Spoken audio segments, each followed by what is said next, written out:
চাঁপাইনবাবগঞ্জে মহানন্দা নদীতে এখন কোনো বালুমহল নাই, এগুলো সবগুলো আমি বন্ধ করি। গত 18 সালে এমপি হওয়ার পর এই বালুমহল, বেশ কয়েকটা বালুমহল ছিল। আমাদের রাজরামপুরে ছিল একটা, আমাদের বালিয়াডাঙ্গায় ছিল একটা, গোবরাতলায় ছিল। এগুলো সব বন্ধ করেছি রাবার ড্যাম চালু করার আগেই।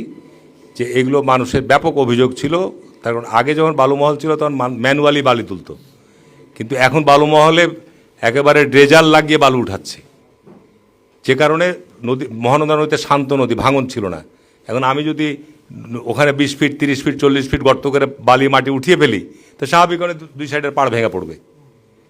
যে কারণে এই মহানন্দা নদীর বিরূপ প্রতিক্রিয়ার জন্য এগুলো সবগুলো আমি পরিবেশের কারণেই বন্ধ করিয়েছি।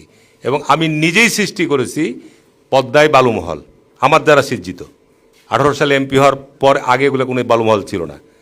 এবং বিগত সরকারের আমলে বালুমহলগুলোর লিজ হতো না, সব বেদখলে পড়ে থাকতো। এই বছরই 2টো বালুমহল লিজ হয়েছে। এবং আমি পরিষ্কার যেটা বলেছি যে আগামী দিনে এখানে কোনো টেন্ডারবাজি হবে না। এই গত 1 বছর হয়নি, বালুমহল পদ্মাতে আরও সৃজিত হতে পারে। শিবগঞ্জ এলাকায় পদ্মাতে আমাদের প্রচুর পরিমাণে বালি, হাজার হাজার লক্ষ লক্ষ টন বালি আছে। সেখান থেকে বালি আমাদের প্রয়োজন আছে, ডেভেলপমেন্টের জন্য লাগবে, রাস্তাঘাট নির্মাণ, বাড়িঘর নির্মাণ, নিচু জমি ভরাটের জন্যে বালির প্রয়োজন আছে। তার বালি উঠবে কোত্থেকে? সেটা একমাত্র আমাদের উৎপত্তির জায়গা, খনি হচ্ছে আমাদের পদ্মা নদী। এটা কি দ্বিমত আছে কোনো? সুতরাং পদ্মা থেকে মানে বৈধভাবে, অবৈধ না।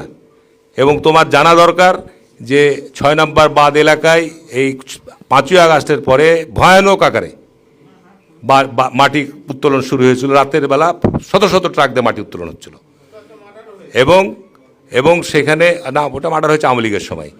সেখানে পানি উন্নয়ন বোর্ডকে দিয়ে আমি নিজে মামলা করিয়েছি, এবং তার সাথে আওয়ামী লীগ, বিএনপি, জামাত সবাই জড়িত ছিল, যৌথভাবে সব মাটি উঠাচ্ছিল। বন্ধ করা কঠিন চ্যালেঞ্জ হয়ে গেছিল। সেখানে পানি উন্নয়ন বোর্ডকে দিয়ে মামলা করিয়ে তারপরে ট্রাক জব্দ করে। আমি বলছি এটা আশ্চর্য ব্যাপার, প্রশাসন কি করছে? টাকা তারা খাচ্ছে। ওখানকার তহসিলের নিচে নিম্ন লেভেলের ভূমি কর্মকর্তারা, পুলিশের লোকজনরা সবাই টাকা খেত। এবং পৌরসভার আমি পরিষ্কার মিটিংয়ে বলেছিলাম যে আগামী এই সময় দিলাম, যদি উত্তোলন বন্ধ না হয় ব্যবস্থা গ্রহণ করব।